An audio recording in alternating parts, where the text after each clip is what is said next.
Whenever we are in each other's arms, Marina no longer trembles.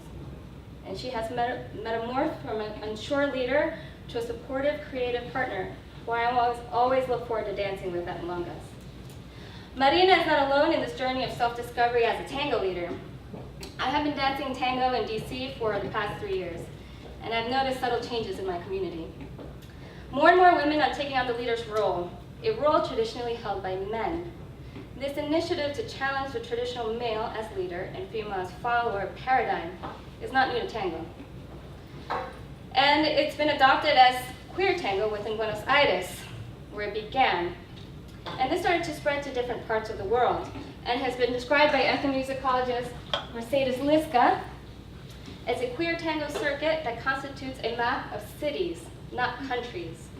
Buenos Aires, Madrid, Paris, Berlin, Hamburg, Stockholm, Copenhagen, Mexico City, San Francisco, Boston, New York, and many others are part of this queer tango circuit.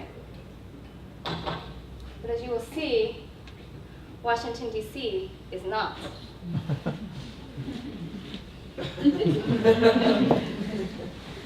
But before I can get into the parallels between Buenos Aires and DC's emerging queer tango scene, I need to give you some historical context. What do I mean when I say queer tango?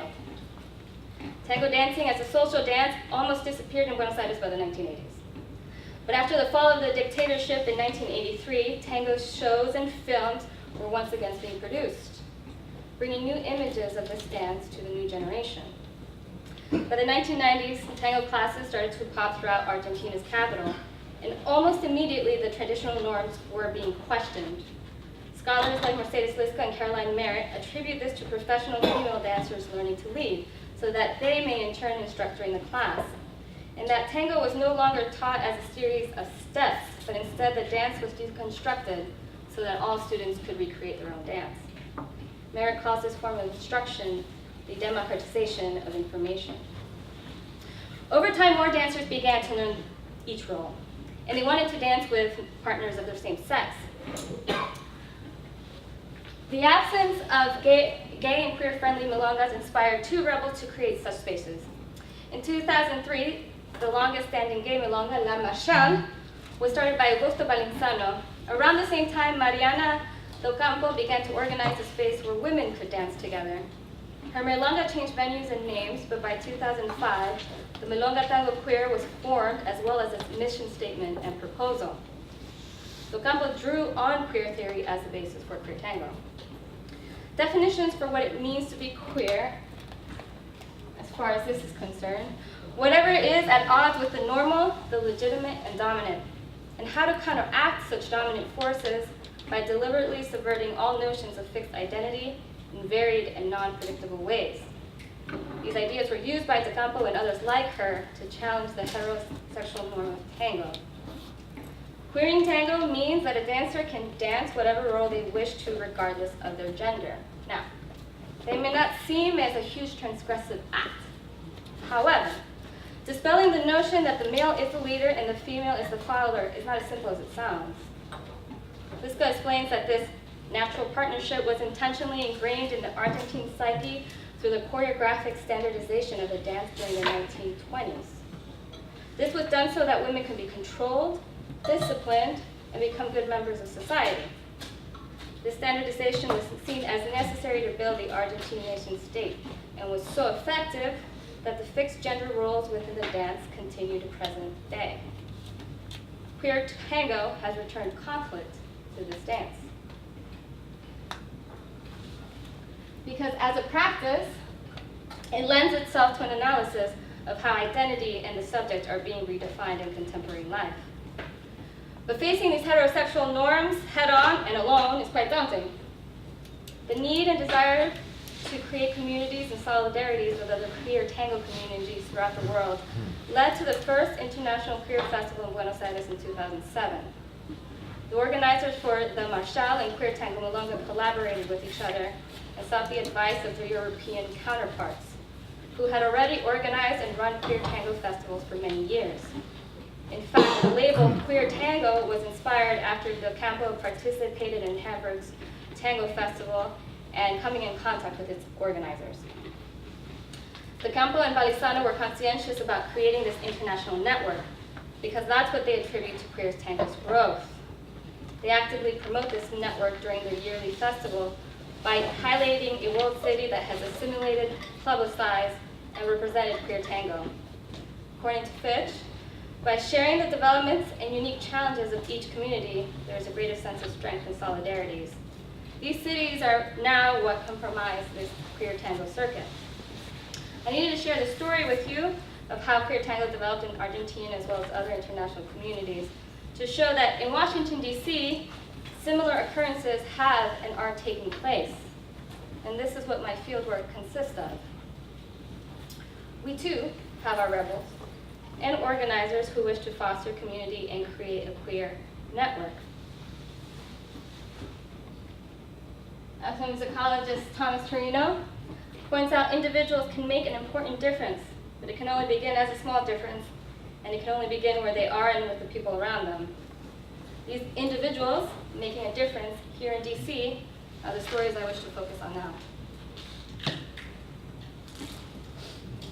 The woman on the right, Olga Virapasmusi, you know Olga, has been dancing tango for 7 years, but 4 years hadn't passed before she felt ready to learn the leader's role. Some of this trepidation had to do with her being, to this day, the only lesbian in the DC tango community, at least that we know of. And that 3 years ago, very few women were leading tango. Initially terrified about how her leading would be received, she enlisted the help of her friend Mark and said, quote, "Okay, dude, I really want to start leading, but I'm way afraid to go to a group class because I don't want to suck. I don't want to be the only woman there and not doing right by my gender," end quote. Olga felt a need to represent her gender, and after working with Mark, she felt she was good enough to attend group classes and practicas. Fortunately, once Olga attended to attend practica, she discovered that the women there, especially advanced female followers, were very receptive to her as a leader because they wanted to support a woman who was trying to learn to lead. According to Olga, quote, "They were so giving of their time. I feel like they helped me get more comfortable dancing in an actual milonga," end quote. The end result is that Olga and Marina both have become a source of inspiration for the new female leaders in the area. Olga was joking when she told me that, "I like to think I started a trend, but you can't give me that much credit, but I do like to think I was one of the first ones," end quote. I do think, however, that I can give Olga a lot of credit. Several of the new female leaders I've interviewed have stated that watching women like Marina and like Olga lead gave them the idea that they too could do it. One such burgeoning leader, Liz Shervinsky, she's following in this picture. She's only been starting to learn how to lead for like 3 months. Besides her taking on the role of leader, she's been very integral in fostering a sense of solidarity between the women of tango in DC. Having come to the realization that women don't talk to each other very much during milongas, and they don't know each other very well, Liz resurrected a Facebook group called the Tangueras Tea Time. This group meets once a month to do a non-tango related activity, and hopefully create bonds and friendships amongst the women who dance tango. In her own words, quote, "I thought it would be a great way to connect with the women that I see all the time, several days a week, and just to get them to know them better. We're all part of this together," end quote. The effects of women getting to know each other and develop friendships is being seen throughout the various DC milongas. Many of the women I have spoken with in casual conversation or formal interviews have noticed a difference. There are usually more women than men at these places, and instead of being bored and being upset because they're not dancing, women will talk to each other or they learn how to lead. One female tango dancer, Ann Chu, told me that it took her over 30 minutes to say hi to everyone at the milonga before she could sit down and change into her dancing shoes. It's honestly kind of a joke between my friends that I personally barely do any dancing because I'm too busy talking to everybody. Most recently, the solidarity and friendship between women in DC is extending to another marginalized person, the male follower. Yanis Markakis in this past year joined the DC Tango community after leaving Greece to pursue his PhD in mathematics at the University of Maryland. When asked how he found the atmosphere, he replied, quote, "This year I feel that at last I dance a bit more freely, either way that I want. I feel that the environment is more accepting. I've met people with whom I can dance and they don't care about my gender. I feel I have a safe circle around me," and I have a few people with whom I feel more comfortable leading and following. When I asked him how he was able to obtain dances at a milonga, all he had to do was exclaim, "Liz." In the first 5 minutes I was in Eastern Market, Liz was literally introducing me to everybody, end quote. Once Liv Stravinsky met him and realized he mostly followed, she made sure to introduce him to all her friends, women and men alike, and made it clear to everyone that he follows. I also overheard Vanessa Tran, another leading lady, telling Giannis that there were many leading women who would be very happy to dance with him. In essence, she was trying to make him feel welcome and that he belongs. That being said, even though Giannis is fighting the DC Tango community to be accepting of him, it is not at the level of comfort he achieved when he first learned how to dance tango in Barcelona. In Barcelona, he was surrounded by other queer tango dancers and was not the only openly gay follower, as when he lived in Greece. And currently, he's only 1 out of 3 in Washington, D.C., within the tango community. He explained to me, quote, "I would love to be in a milonga where it is 100% accepted that I dance whatever role I want, which is not the case. I cannot go into a milonga and do a cabeceo to a man, for instance, because they might not know what role I dance or they might not feel comfortable. I would like to feel where I'm not the exception in the group," end quote. Currently, a queer, gay-friendly milonga, practica, or even a class geared for the LGBT community does not exist in Washington, D.C. It does exist in other cities within the United States. The absence of such spaces creates extra obstacles for individuals like Olga and Giannis to overcome. For example, I've discovered that dancing with other women presents the extra challenges of having 2 extra breasts. There are certain tango moves that are more challenging due to boobs being in the way.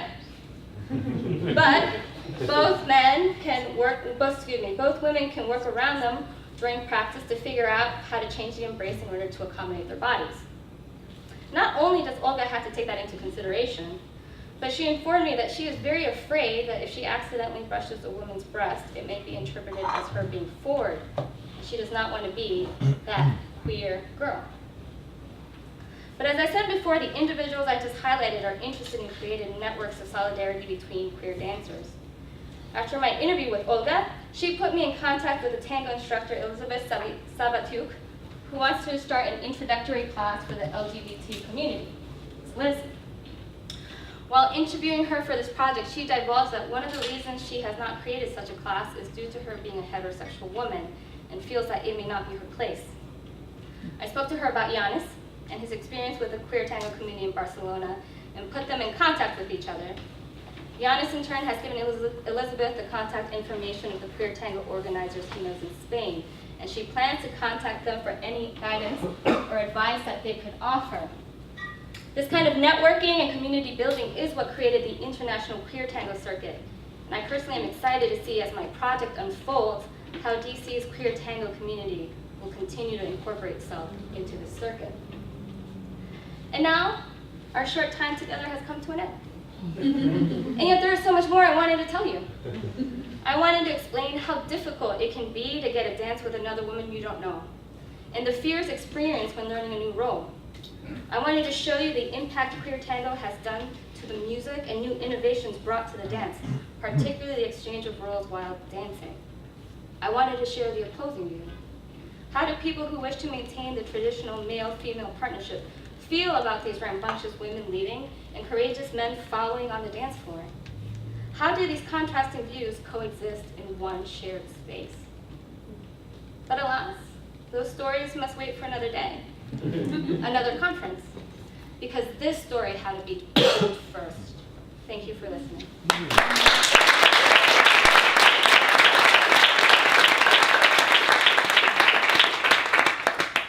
All right, thank you very much, Amy, for this your presentation. Our next presenter is Caitlin Lemon with her paper titled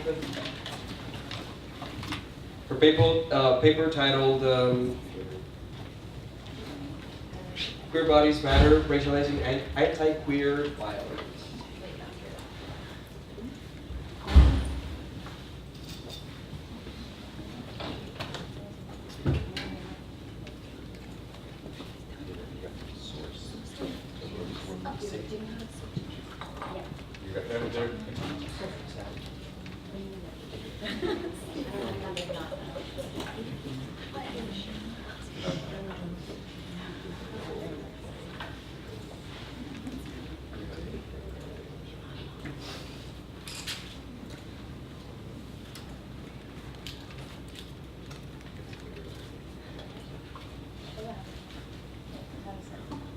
you. Yeah.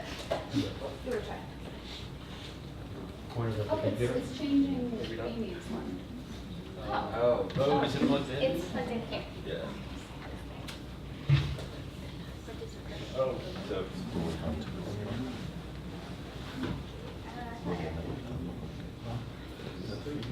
We got it. Up there? Yeah, there. Yep. Plug it in. I guess.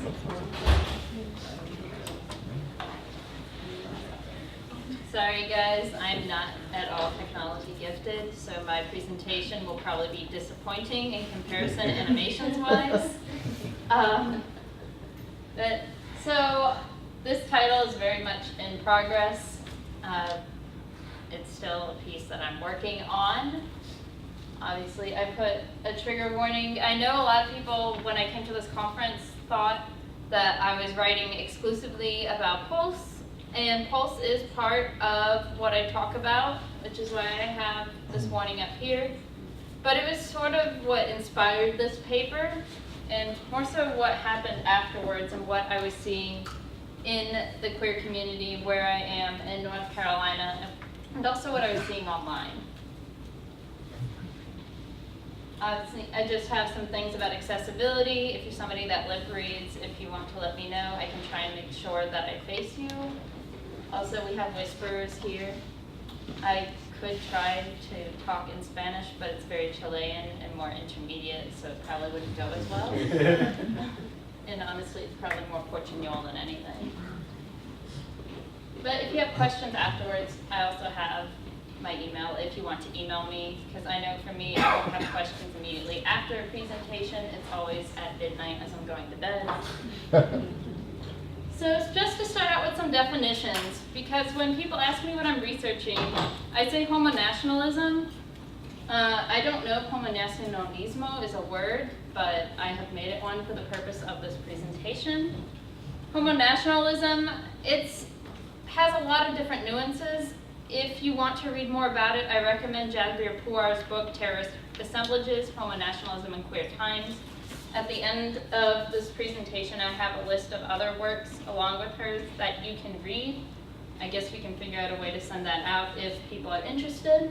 But homonationalism, in simplest of terms, is what we think of with nationalism, white supremacy, xenophobia, and that this has been adopted by the white queer community.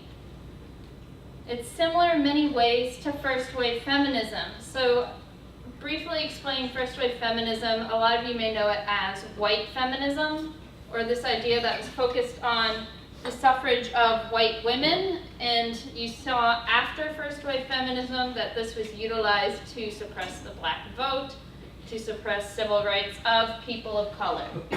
So why do I begin talking about what first wave feminism is?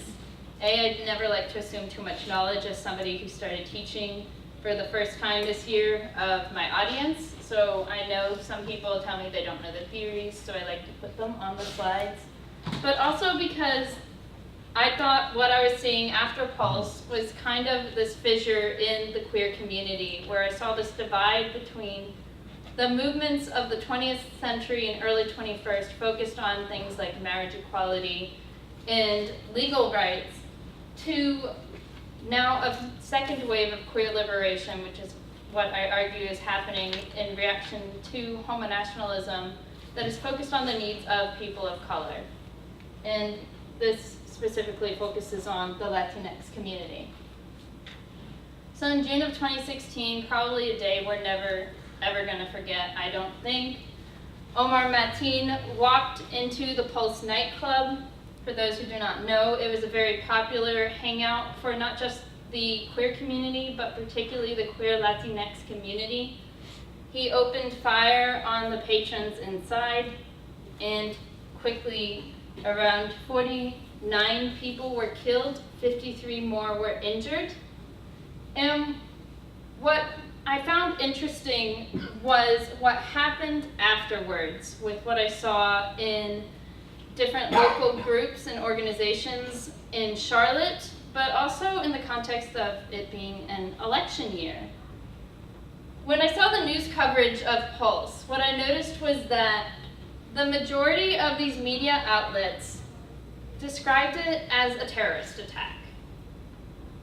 And there's maybe some legitimization to that, but what I noticed was not at one point did I see NBC, ABC, CNN mention the fact that these were queer Latinx victims.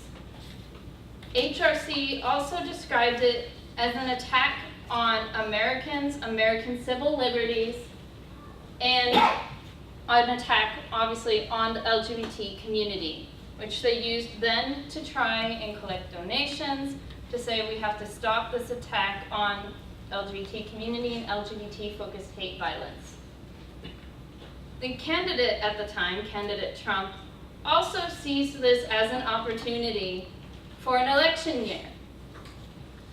He described it as an attack on Americans, and then he used this to try and gather support for voting for him by queer people, particularly the queer white community, by using it then to justify his Muslim ban, which now he says is not a Muslim ban, but it really is, if we're just being honest. But he then said that this Muslim ban needed to happen because Muslims were a threat to the queer community. And what I noticed afterwards too was on social media, different people I knew personally, but also people in the queer communities in different spaces and bars I would go to, would talk about how they were going to vote for Trump, which to me was mind-blowing, given everything he said and then the fact that he chose Mike Pence, which is in some ways maybe even worse than Trump, as his vice presidential running mate. And so I didn't understand what on earth would drive them to vote for Trump. But what I noticed was the rhetoric and this alienation of people of color in the queer community at the expense of co-opting these white queer people into this national narrative and this justification for state violence and a policy that would inflict state violence on queer people of color, and also people of color in general. And that's what sparked my interest in homonationalism. I came across Puar's book by accident in the library, and everything she said perfectly fit what I was trying to describe. So the rise of homonationalism and the alt-right. So what I saw with Pulse, and what you might have seen too, is this deracialization of queer identities. And that's something that's been a critique in queer literature too. If you read Chanandan Reddy's book, Freedom with Violence, he calls queer studies in academia a vehicle for whiteness. Because oftentimes most of the queer literature did not delve into race. At the same time, what Puar talks about in the context of the Iraq War is the construction of, or the racialization of homophobia as something that is perpetuated only by people of color, by the Latinx community and, in this case, the Arab Muslim community, completely ignoring the fact, basically, that there are intersectional identities in the queer community. And like I said, this is something Trump seized upon to use in his campaign to justify his Muslim ban and to try and gather support of the white queer community.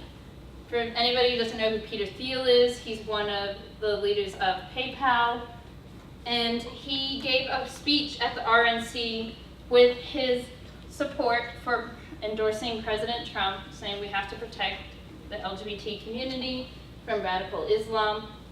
Most of you are probably familiar with Milo Yiannopoulos. He makes a lot of hate speeches criticizing immigrants. He calls them all sorts of slurs, particularly Mexicans and other groups from Latin America. And they are some of the most well-known cases of homonationalists, where they use their identities as white queer men who gained more privileges in the early 20th and 21st century with civil unions and then later same-sex marriage, and have enacted basically on this white privilege that they now have over their peers in the community, these queer people of color, to perpetuate nationalist and racist narratives against them. However, not all of these homo-nationalists are millionaires like Peter Thiel or wealthy racist speakers like Milo Yiannopoulos. There's also been an increase in just grassroots levels of like the League of the New South, which is a white hate group which has tried to promote a second confederacy essentially, in trying to recruit LGBT people, white queer people, to partake in their movements, which traditionally has gone against the narrative when we think of what nationalist and xenophobic movements are. But this plays into what the idea of Jasbir Puar says is the homosexual exceptional, that they are the good gays because they are white and they believe in this nationalist discourse and perpetuate and help maintain this white supremacy and uphold state violence against queer people of color. Again, we see the deracialization of violence just in general with organizations, even maybe they're not nationalist, but big national LGBT organizations like HRC, with the whitewashing of anti-queer violence. 61% of people that are attacked in queer hate violence are people of color, and the majority of them are Latinx. But how many times when we go to these pride parades or when we look on HRC's website does this get mentioned? Almost none. But every year we see statements about the passing of Matthew Shepard. If you don't know, Matthew Shepard was a white gay man who was killed in the 1990s in a hate crime. Yes, his death was horrific, but it's like he has become the poster child of anti-queer hate violence, of the victims. But the reality is, he is not the face of the majority of the victims. The majority of the victims look like the people at Pulse. Because this has become ignored, and because the organizations like HRC refuse to acknowledge this, the deracialization like Puar and Trivedi hit on is happening even with these nationalist organizations who continue to erase the race of these victims and decide to uphold the idea of it just being an anti-LGBT hate crime. We see a second wave of queer liberation with some organizations I have listed in the slides from different parts of the country if you want to get involved, or if you're interested or you need resources, they're there for you. What I was hoping to have was more of a discussion rather than just me talking at you, because honestly standing up here and just seeing a bunch of people looking at me is still a little bit weird. But I didn't know, I had a series of questions and I would like to open it to the audience if there's anything you would like to say, if there's anything you would like to respond to. Sure, we have a couple minutes left, within Okay. 15 minutes, so you can. Okay. Yeah. Yes. Sure. Sorry. You're fine. So I find it very interesting because I do agree with you that what happened in polls, what I saw from the media and the news, was that they were sort of hijacking what happened, what had really happened, which was an attack on a lot of LGBT people were also immigrants. They were like Latinx individuals, but they sort of shifted the narrative to feel a nationalistic agenda that was perpetrated by Trump, so that he could become what he is now, which is to be elected.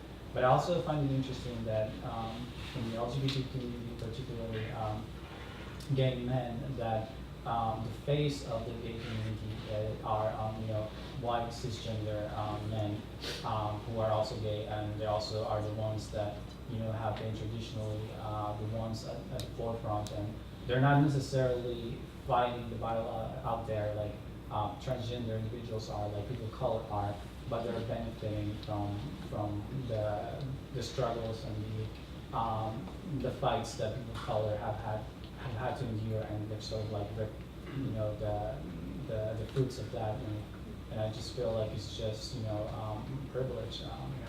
abuse that they get, that just because they're gay or they're LGBT, Caucasian or white individuals, they're not immune to, that privilege that comes with, being white or being Caucasian. Do you want to like continue things like after? Do you want to have the next presentation and then like continue with the Q&A? Seems like We'll have more time for questions. Yeah, we can do that. because the presentation are like back to back and then Yeah. Q&A. Okay. All right. We can come back to this. Exactly. Okay.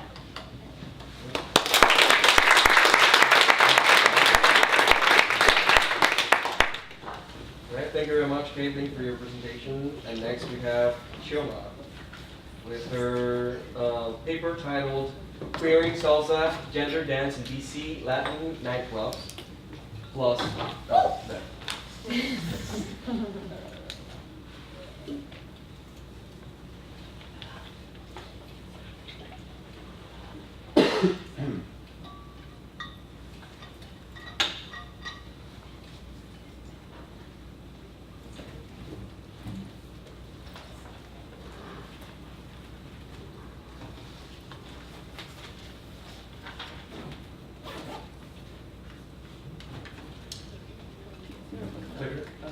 You want to? I think this is, This one is. I think this is the best one. Oh, okay.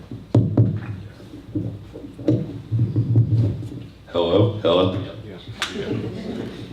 Hello.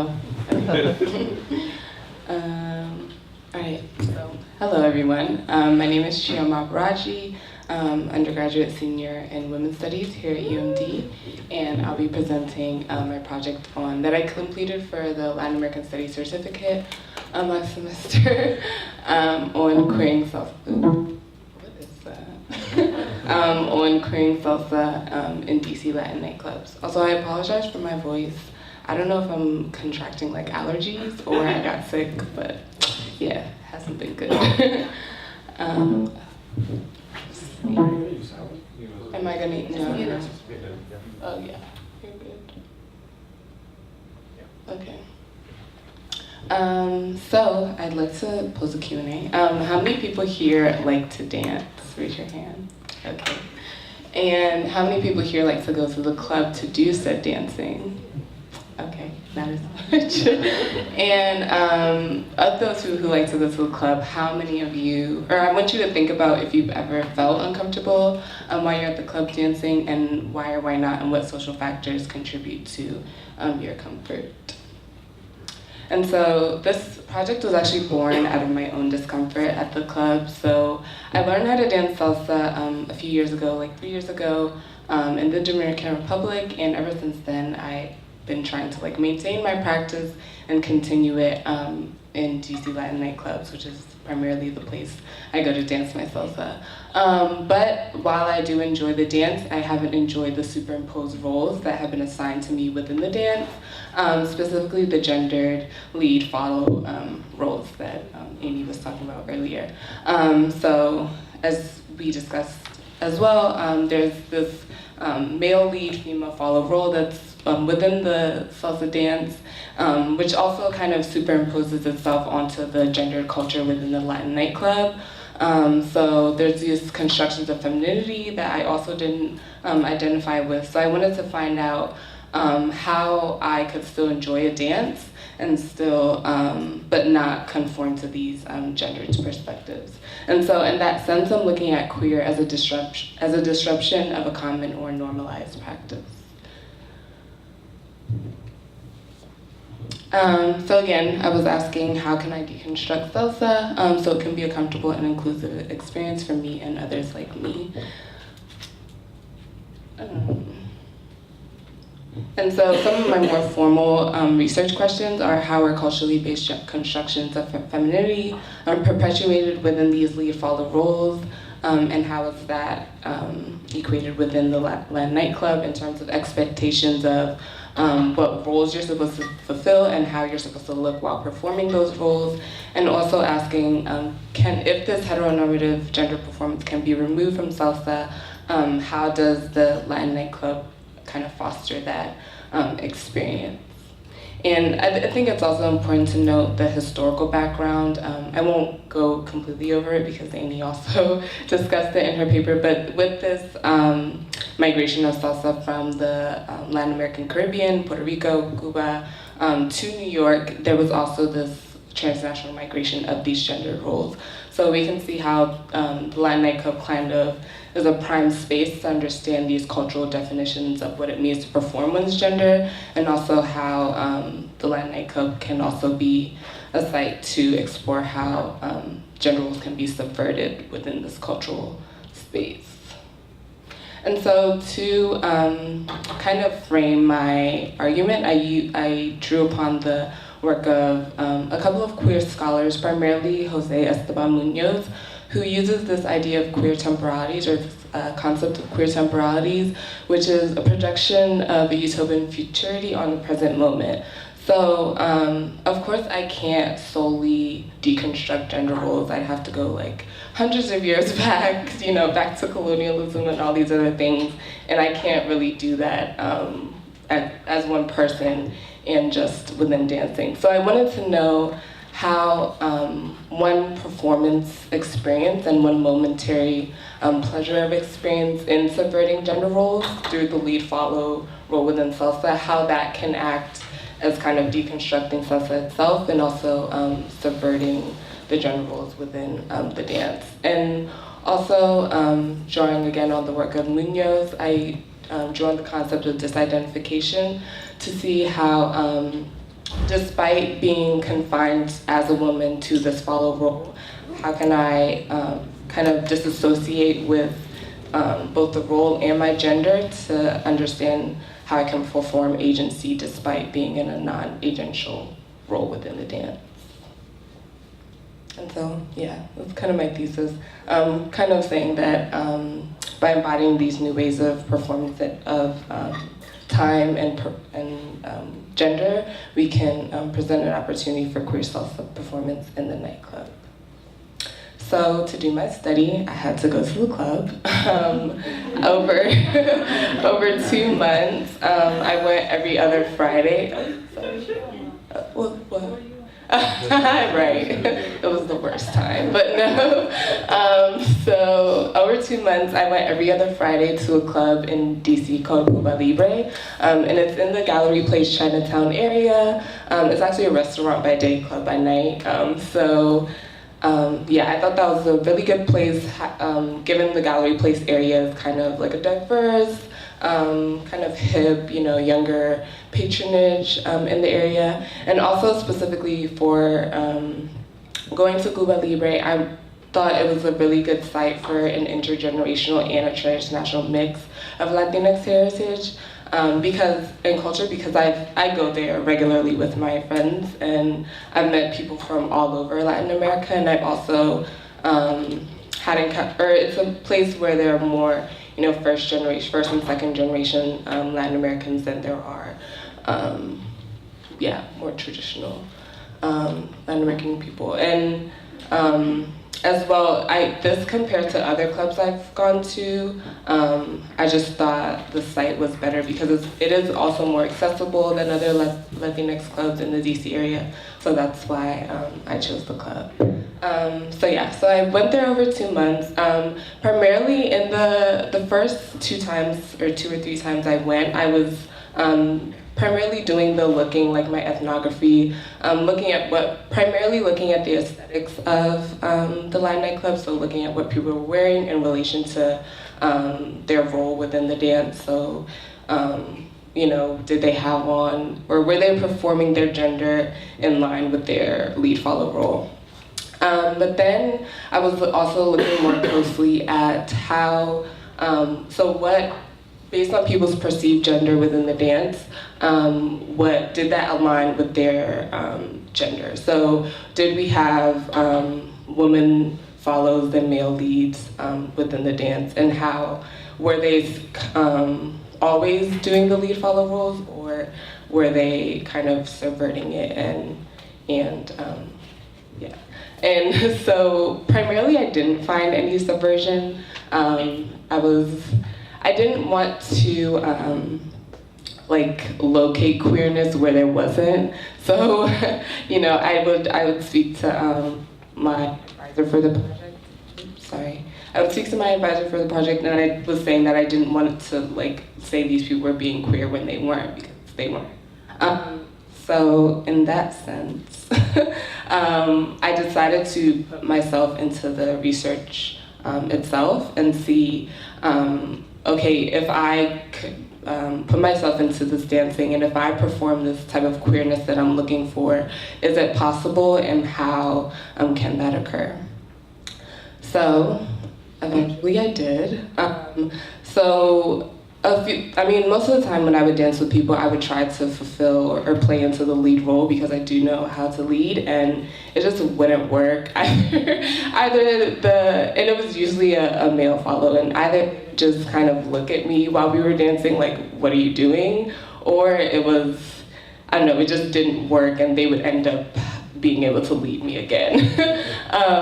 But there was an encounter I had with this older Latinx man, and at first he asked me to dance, and I was a little apprehensive because, you know, it's the club, older guy asks you to dance, kind of strange sometimes, but I really like to dance, so I said yes. And then, so the experience was kind of interesting because initially, like, the music started and he was leading me, and then there was a break where he decided to turn me, and at that point I didn't return back to the turn, and that I didn't go back to his hands. So we started dancing throughout the song, not confined to the physical structure of the dance. So I found this as a good opportunity to see, like, okay, if I am not in the physical confines of the follow role, how can there be an opportunity for queering? So I ended up using him as a spatial marker during the dance. So I would kind of move around him. We ended up going in circles a lot, and he would try and reach back for my hand to kind of pull me back into the dance and pull me back into the follow role, but I refused and I didn't. And so in that, we were able to kind of participate in this ebb and flow of the lead follow roles. So there would be certain music breaks during the song where I would then reinforce and kind of change my footwork to participate in the lead role. And so at first he still tried to bring me back into it, but we could kind of participate in this ebb and flow and allow this fluidity. And then ultimately it was kind of a re-articulation of dominance. So we ended up dancing for, it was a long time. It was about like 3 or 4 songs, and it was about the time the club was about to close. So once we finished dancing, I went to the side, and then he came up to me and asked me oh, where did you dance? Where did you learn to dance like that? I love the way you dance. And in that sense, I was surprised actually, because I thought how can this older Latinx man who is clearly, he had the top hat, the older man top hat, he was pretty traditional, and so he was asking yeah, how did you learn to dance? I really enjoyed that. So in this performative, I kind of redefined salsa for him, and also redefined how we can have these experiential pleasures without necessarily deconstructing the entirety of salsa dancing. So yeah, that's my story. So in addition to my ethnographic research, I did some historical analysis just to see how gender roles were framed, and lyrical analysis to also see how the salsa is framed within these gendered binaries. And I think the most important thing I want to touch on is the interviews. So I interviewed 3 salsa dancers who participate in the DC salsa competition performance scene. And out of all of them, they constantly reiterated the fact that they actually wanted to learn both the lead and follow roles, because they believed it would allow a more dynamic experience within the dance, but also that it could allow them to kind of have a fluid embodiment when they're performing. So not only knowing how to follow, but also in what ways they can assert their agency to allow the lead to better lead them. So there's that. And so some of my findings were that knowing performing both roles provides more fun and dynamic experience. I personally had experience, and from my interviews, said that they believe like if they performed both roles, it would probably be a lot more exciting for them. And then in the just general culture of dancing and not being kind of controlled by the lead role, knowing both roles would allow more agency when performing. And like I said before, being a good follow means knowing what it means to expect of the lead and vice versa. So performing that agency outside of these gendered confines of male lead, female follow can actually add value to either role. And just a little bit of my analysis of queer performance. So as someone who wholeheartedly enjoyed the dance but didn't want to participate in the gender roles, queer performance was kind of my act of survival and also yearning for freedom. So me saying like, I still want to participate in salsa, but I'm not going to adhere to these confines. So yeah, liberation through disidentification. And then ultimately by creating the gender performance, we kind of redefined the role of salsera in salsa dancing, and also redefining what it means to enjoy and experience the dance. And yeah, just kind of conclusion, to equate power dynamics, that's a form of queering, and also emphasize the performative aspect. I think it's important to realize the same way that gender roles, or the same way gender is a performance, is the same way that salsa in its performative aspect can allow for more fluidity and more liberation through the self-defined agency. And so the conclusion, that's thank you.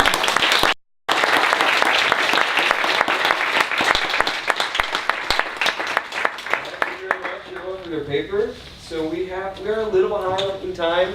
This is about the time, well, yeah, but we have some time for questions for the panel, and then we're gonna have a really short musical intermission dance, and then we're gonna go on to the panel. Anyways, I was trying to, don't worry, that's not. questions?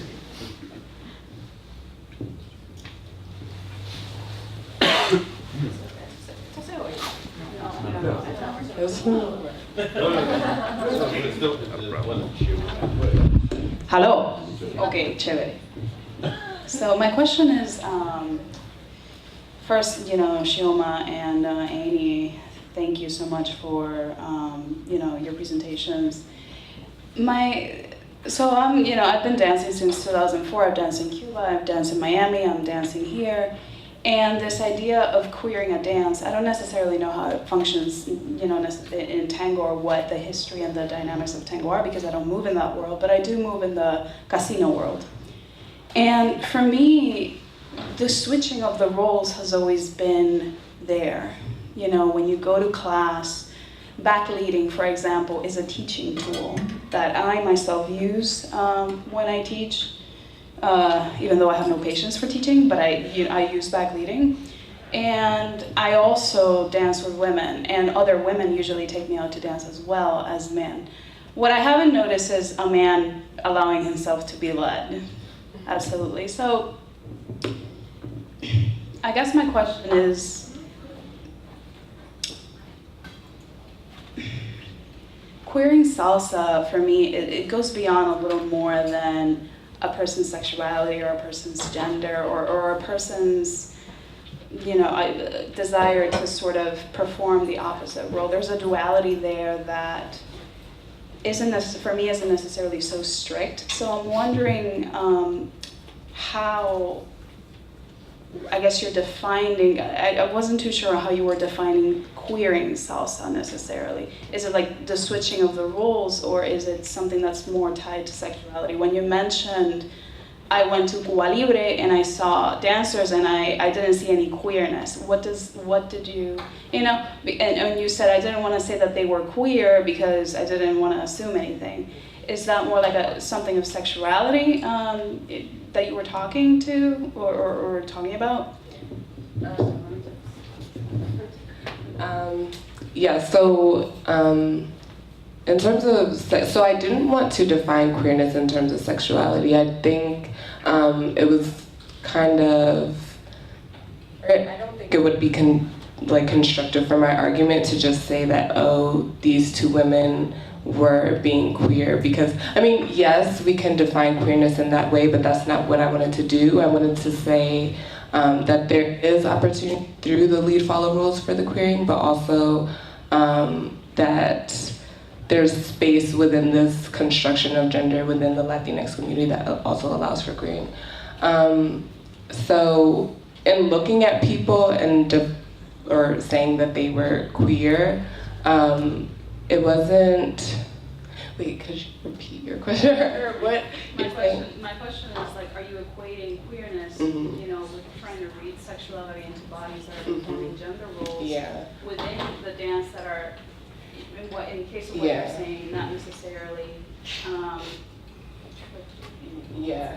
traditional. Because, like I said, for me, I mean, I'm a queer Latina, and I lead and I follow. My mastery level is on following. And my friends over in Miami, there's a lot of straight women that take me out. So equating queerness with sexuality on the dance floor and inverting gender, there was kind of like a slippage there that I wasn't so comfortable.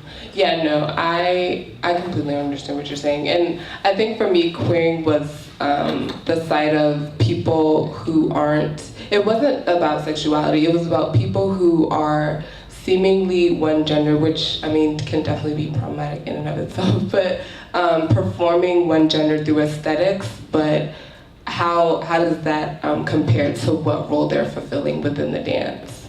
So for the man I was dancing with, like, he was performing his masculinity through his aesthetics, but he also allowed me to lead him. So where's the queering in that sense? Not necessarily that of sexuality.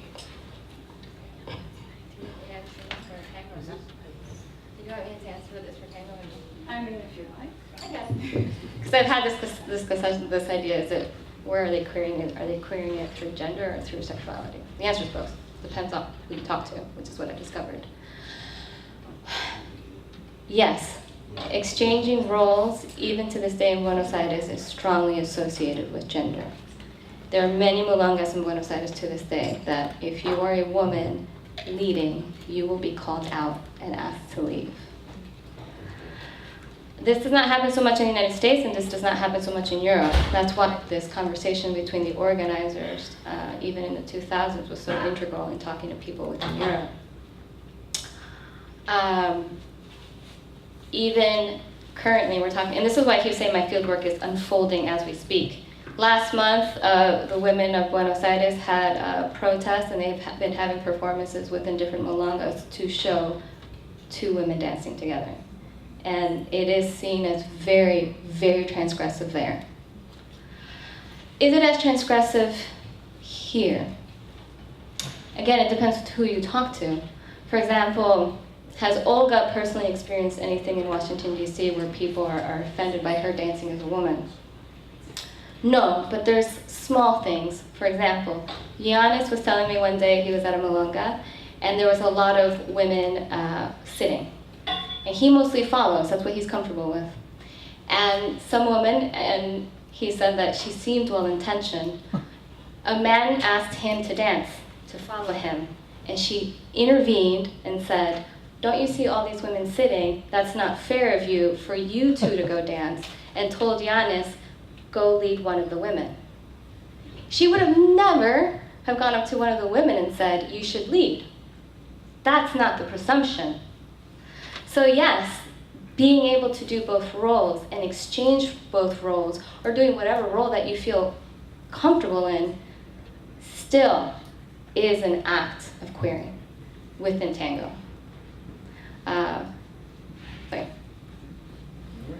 think we have time for one more question.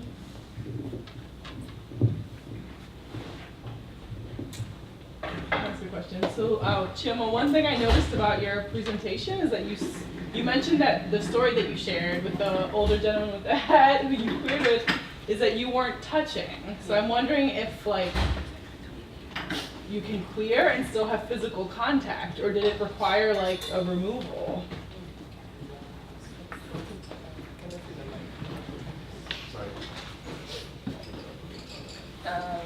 Hello. Okay. Yeah, I wonder the same thing too. Unfortunately, I didn't have any other experience. I mean, there were other experiences where I danced with women, and we can name that as queer. But I didn't have any other experiences dancing with men in which I was able to lead. So yeah, I do wonder if it required me like literally taking myself out of the physical confines of the dance to allow this queering. And I also wondered too, like, would people even call that salsa? I mean, we were still doing the moves, right? But we weren't necessarily, you know, physically touching in that space. So, do I think it required me to take myself out of it? Perhaps no, but I think in that instance, that was just the way that I had to let it unfold for me to enact this site of queering in that sense.